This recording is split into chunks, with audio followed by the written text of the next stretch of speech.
welcome back. Today we'll be playing Sounds of Her Love again. So, we played it for about a half an hour last time. And we just met, what was her name again? Keri? Keri with a K? I think that was her name. It's been a few days since I played it. But let's continue. Last time we gave her our phone number and she gave us a call at home. And we're just at the very beginning, so we're just starting. Let's begin. Oh, right. Wait. Let me load. There we go.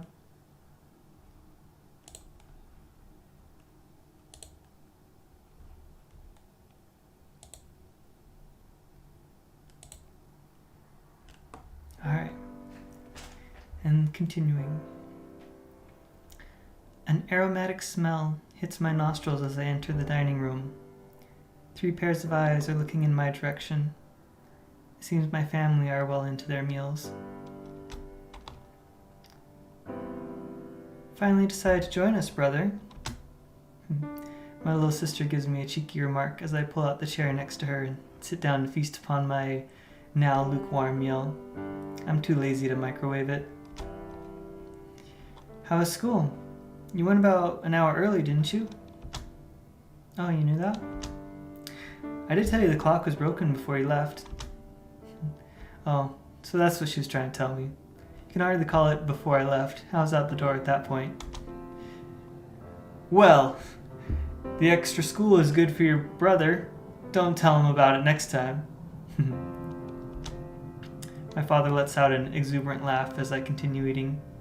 I don't think he realizes that no matter what time I get to school, classes don't start until they're scheduled to. In retrospect, I did get something out of going to school early today. I wouldn't have met Keri otherwise. That reminds me, son. Have you met any fit girls? I asked you at breakfast and I didn't hear your response. That's because it was a stupid question. Interrupting my father, just as she did before, my mother joins the conversation. Perhaps I should actually give him an answer. He won't stop asking me otherwise. There is someone, not really. No, I have my computer for that sort of thing. Oh my god. I just put not really, because nothing's really formed yet, and I don't really want to tell Dad yet about it yet. Don't worry, son. That face is the only answer I'll ever need.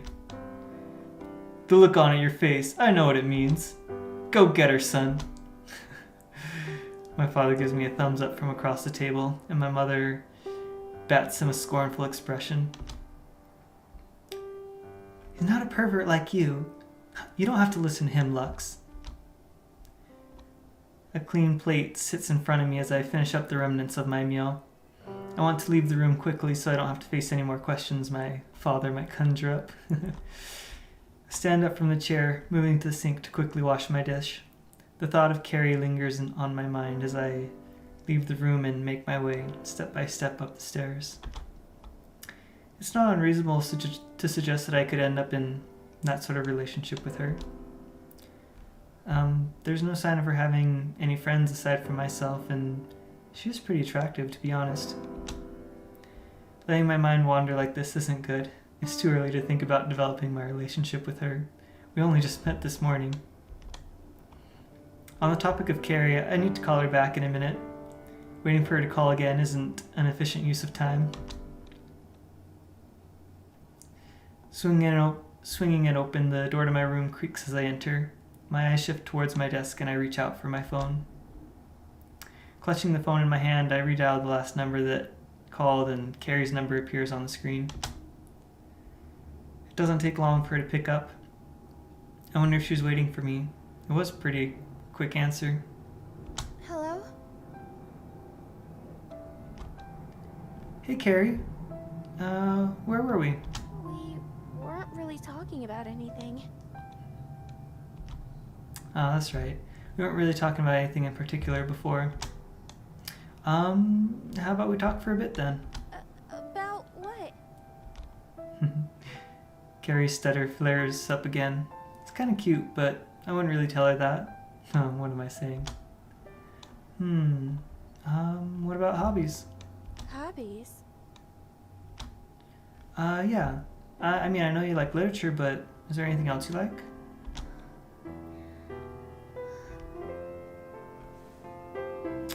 Keri pauses for a brief moment, and the sound of her breathing flows out of the speaker beside my ear. I like the harp. Oh, the harp. I like the harp too. The harp? You mean the instrument? Yes, I can play it. So she can play the harp. That reminds me. So it's like the school logo then. The harp is a classical Celtic instrument. Oh, that must be it. I'm sure Wales is a Celtic country. What about yours? My what? Your hobbies. Oh. She wants to know my hobbies. Well, I did ask her the question after all. Problem is though, I can't really think of anything that I would consider a hobby. There's, nothing notable. Oh. Would you like to borrow one of my books? Sharing a hobby with her wouldn't be a bad thing. I guess I could give it a go. Sure. You can lend me one you like. Okay. Will you meet me at lunch? So I can give it to you. Yeah, that's fine. Thinking back on what my father said before, I can definitely say that I like Keri. Though in what way it's hard to tell. It's not unreasonable to say there's a possibility. I mean, she's kind of sweet after all. Though I don't know, I shouldn't really think about it right now. Thank you. I promise you'll enjoy reading it. Imagine Keri pulling a cute smile to match the enthusiasm she put into that statement. She must really have a passion for reading, beyond wanting to just study literature. I'm looking forward to it. I hear a voice that isn't Keri's coming from the end of the line. I guess someone must be calling up to her. Sorry. My father's calling me for dinner. Oh, don't worry. I left for dinner earlier. You go and have yours. I'll see you at school tomorrow. Okay. I'll see you then. Goodbye. Bye.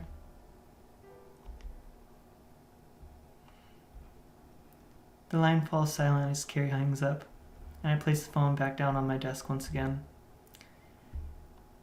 For the first time this past fortnight, I'm actually looking forward to going to school. Keri and I have seemed to have developed quite a friendship within just the course of a day. It's quite surprising, really.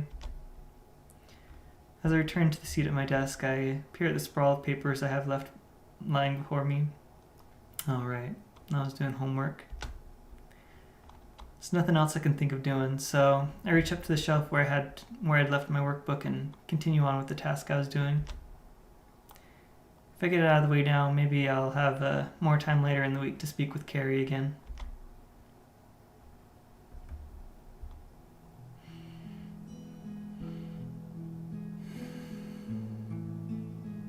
A breeze rustles in my coat as I approach the school gates.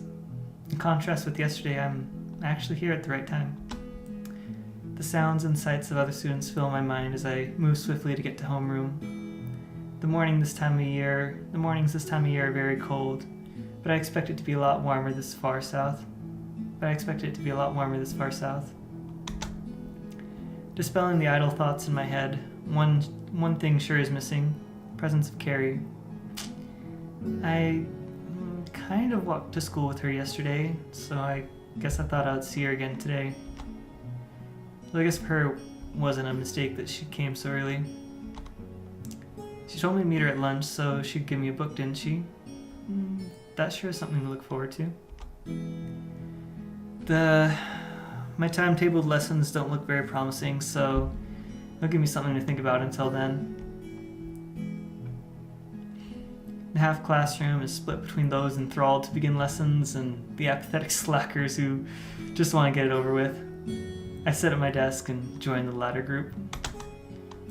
Dust shimmers as sunlight enters through the windows. One by one, more students enter the class as the clock on the wall creeps toward 8 o'clock. My mind wanders towards thoughts of Keri once more. Where am I supposed to find her when the lunch bell rings? I mean, the most reasonable place would be the cafeteria. I mean, that's where I found her yesterday. Yes, or maybe not. I doubt she's comfortable giving me a present in front of a crowd of people, even if it is just a book. I lean back in my chair as I typically would and slowly watch the clock spin and spin as lessons go by, waiting for the lunch bell to arrive.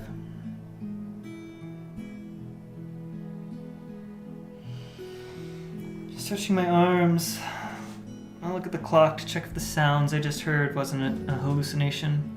Don't have schizophrenia as far as I'm aware. Well, people are definitely getting up and leaving the classroom, likely heading towards the cafeteria. Some do stay behind. I guess various Japanese high school customs still stick, even in a foreign school. The curriculum may be different, but the attitude of students certainly isn't. Standing up, I trail behind everyone else to leave the room. Looks like I'm the last person to leave. The corridor isn't the only thing that greets me as I step outside. Is it Keri? Here you go. Aww. Aww. She waited for me. I promised to give it to you. Oh, and she's so cute with her hair down like that. Before me stands Keri basking in the sunlight. A book is held out in her hands and practically shoved into my chest. Oof, okay, wow. Look right in those eyes right there. Oh. Her face is red, apt for the situation. Pretty sure mine is too. Oh, she's blushing so much. Oh, that's so cute. The blossom of embarrassment on her cheeks is a cute sight. She seems to be reluctant to make eye contact, though. It's only better for me as I get to look at the glint of my own reflection in her amber eyes. Oh, thanks. The book itself looks fairly worn. Judging by the condition of the pages, she must have read this quite a few times. I'm only borrowing it, so she probably wants to read it again in the future. You're welcome. It's one of my favorites, so I hope you enjoy it. She lightly exclaims that fact, and I take the book from her. Title is embossed on cover, as opposed to a fancy design or a sleeve. Must be a fairly old print. Despite its blemishes, she seems to have taken quite good care of it. Maybe it's a favorite book of hers. That's a lot, like trusting someone with your favorite book. Like I have a favorite book, and like even when people ask me what my favorite book is, sometimes I'm a little wary to tell them my favorite book. And the fact that, someone's just willing to let you borrow their favorite book, especially one that's been with them for so long, that's I don't know. That kind of shows some trust there. Something. Once again, I look at Keri's cute profile. She still holds a blush which suits her all too well. An adorable trait of hers. Her breath is still ragged with nervousness. I watch her chest move inwards and out as she regains control of her breathing, and though I quickly look away after I realize how perverse the action is. Don't want to be caught staring there.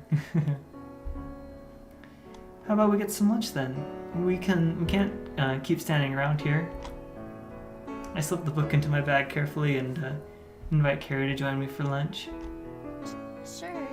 I'd love to. Keri slightly jitters as we both head down the corridor towards the cafeteria as I spend my second lunch break of the week with her. No doubt I can get used to this. Though I feel as if I already am. Oh, we're back home. I was looking forward to seeing them sit together at lunch and talk a bit.